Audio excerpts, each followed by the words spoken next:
ads on Patreon, supporting this channel, my content, my partner Rosa, and Independent Left News. Definitely check out Independent Left News. Pretty interesting article here on the Financial Times website. I'll link it down below.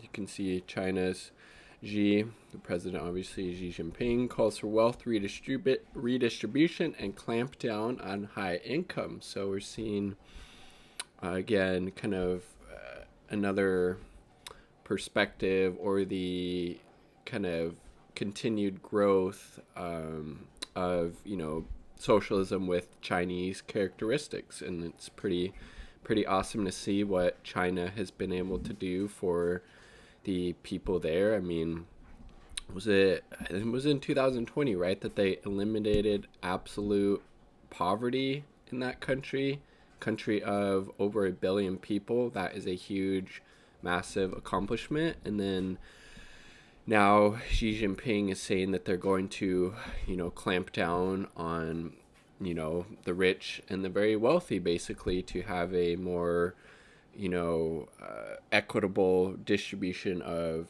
income and wealth in that country, which is frankly amazing. President Xi Jinping has called for stronger, quote, regulation of high incomes, and the latest sign that a 10-month campaign targeting China's largest technological companies is rapidly expanding to encompass broader social goals.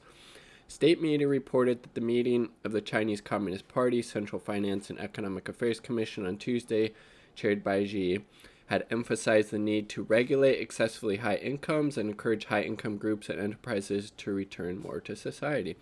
The committee added that while the party had allowed some people in regions to get rich first in the early decades of Chinese reform and opening period, it was now prioritizing common prosperity for all.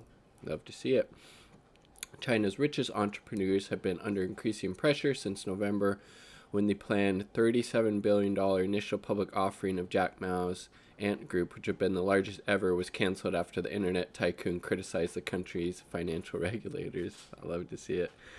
More recently, ride-hailing company Didi Shujin was chastised by officials after it ignored their warnings to postpone a $4.4 billion listing in the U.S. Strict new regulations targeting China's booming tutoring industry, which Xi has repeatedly criticized, also sparked a sharp sell-off in New York-listed Chinese companies. The Financial and Economic Affairs Committee, which usually focuses on macroeconomic and financial policies, alluded to the education crackdown, saying that China must create more inclusive and fair conditions for people to improve their education levels. It was the first meeting publicly chaired by Xi since late July. Party leaders traditionally retreat to the seaside resort of Budaihe in early August for policy deliberations, although there's been no official confirmation of the annual retreat in recent weeks.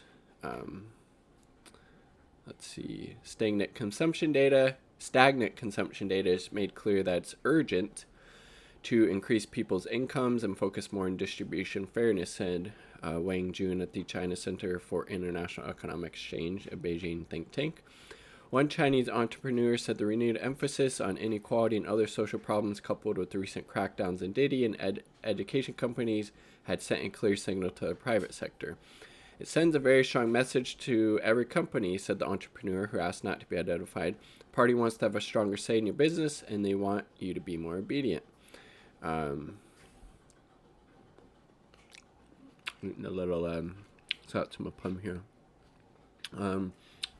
I'm all for this. I think this is amazing that the CPC and that commission or working group is calling for more wealth redistribution and clamp down on high incomes.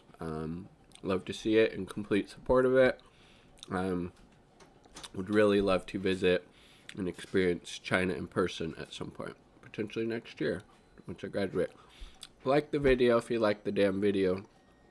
Subscribe for more content. Become a Patreon if you're so inclined. Peace. Much